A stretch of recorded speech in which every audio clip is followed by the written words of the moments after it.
Paz, bom dia. Eu ainda estou lendo um livro, comecei a ler, da Elizabeth George, né? E o nome é Focado. Focado. Trechos. Definir nossos propósitos, escrever nossos objetivos, foco na vida. Ainda estamos focados nesses objetivos originais? Por quê? Porque muitas vezes a gente está fazendo o trabalho de casa, lavando a roupa, ou lavando a louça, ou mesmo arrumando a casa, e aí, então a gente deixa a Bíblia fechada, a gente deixa o livro que a gente estava lendo fechado, e fica aquela ansiedade, fica aquela luta, aquela tribulação. Eu principalmente faço uma bagunça, né? Nos meus textos, no que eu vou... Mesmo por causa que às vezes está muito tribulativo, aí eu me perco toda, até eu conseguir retomar tudo, demora um tempo, né? E mesmo na vida, né? E aí a gente tem o exemplo de Jesus para andar focado nos propósitos de Deus, né? Nos objetivos, mas de Deus. Porque se a gente começa a fugir desses objetivos, a gente acaba encontrando o pecado mesmo, entendeu? E vivendo diariamente com esses mesmos propósitos a nos guiar, né? Mire em nada e você acertará. Você já ouviu esse sofisma? Bem, viver sem foco produz falta de perspectiva. Você acorda a cada dia e parte em todas as direções ao mesmo tempo. Porque você não está focado, você está perdida mesmo, né? Mas conforme você e eu chegamos a outro dia em nossa jornada com Jesus, queremos acampar um pouco nessas próximas qualidades exemplares de Jesus, né? O seu foco. A gente quer parar mesmo e ver como é o foco que Jesus tinha, né? Fomos presenteados com alguém que teve uma vida com propósito e para um propósito. Como Jesus cumpriu o seu propósito? O foco de Jesus. Para responder esta pergunta, recorramos a Jesus e vejamos 4 características que marcaram os seus dias. Né? E a Elizabeth, Elizabeth George, ela designava áreas, né? E ela reduzia as atividades dela nessas áreas com os objetivos, né? E mantendo sempre o foco em Deus, né? Ela determinava as áreas, né? Para alcançar os propósitos focado em Deus e na palavra de Deus. Mire, aqui a gente já leu, né?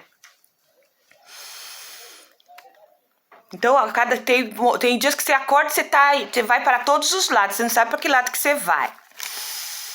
Jesus, ele nos mostra o caminho ao transitar por um punhado de práticas que contribuíram para o cumprimento da sua missão.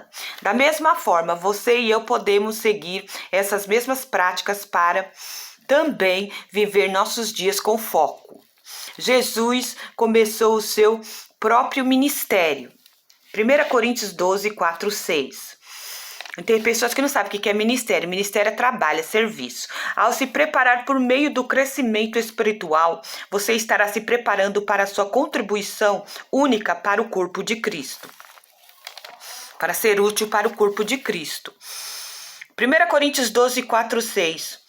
Ora, há diversidade de dons, mas o Espírito é o mesmo, e há diversidade de ministério, mas o Senhor é o mesmo, e há diversidade de operações, mas é o mesmo Deus que opera tudo em todos.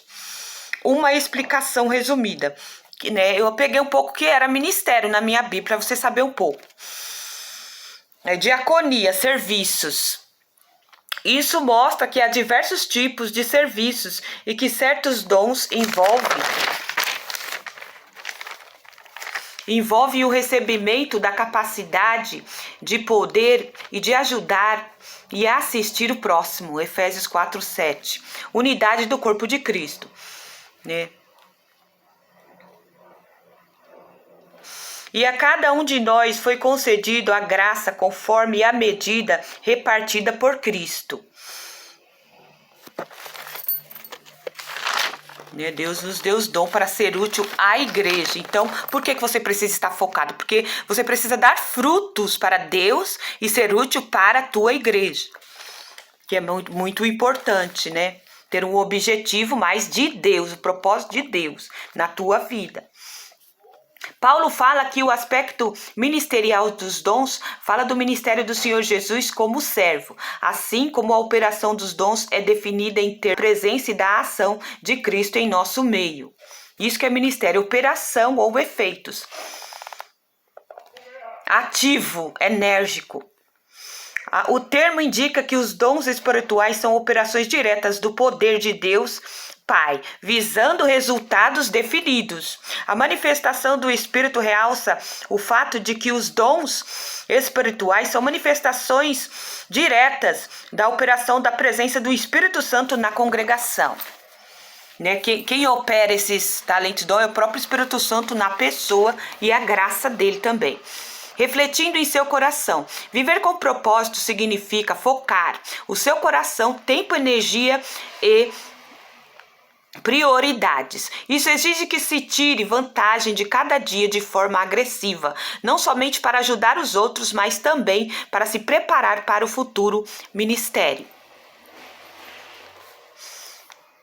Então, quando se apresentarem linhas claras de serviço, você se encontrará pronta. E que você fazer hoje a fim de se preparar para oportunidades que a aguardam? Que você pode fazer hoje a fim de se preparar para as oportunidades que aguardam. Se ficar focada, você vai fazer bem, você vai dar muitos frutos para Deus. Anote e ore a esse respeito. Então faça o seu foco diário. Na preparação, trará novo vigor e progresso para o seu dia. Refletindo em seu coração, o propósito de Deus para você já está firmemente fixado no seu coração e na sua mente?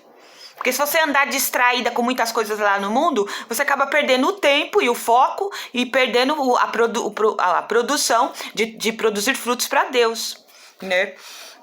Certifique-se de que se você recorrer a Jesus e permitir que Ele, né, sirva como o seu modelo perfeito para conhecer o plano de Deus, ficar focada nele e vivenciá-lo. Ao tornar a oração um hábito firme, você descobrirá o plano de Deus para a sua vida e se desdobrando enquanto Ele o guia, Ele a guia. Ao orar, os seus dias se tornarão objetivos em lugar de subjetivos, cheios em lugar de vazios, esperançosos em lugar de desesperados, vibrantes em lugar de desocupados. Ele nos elegeu nele. Jesus planejava, como membro da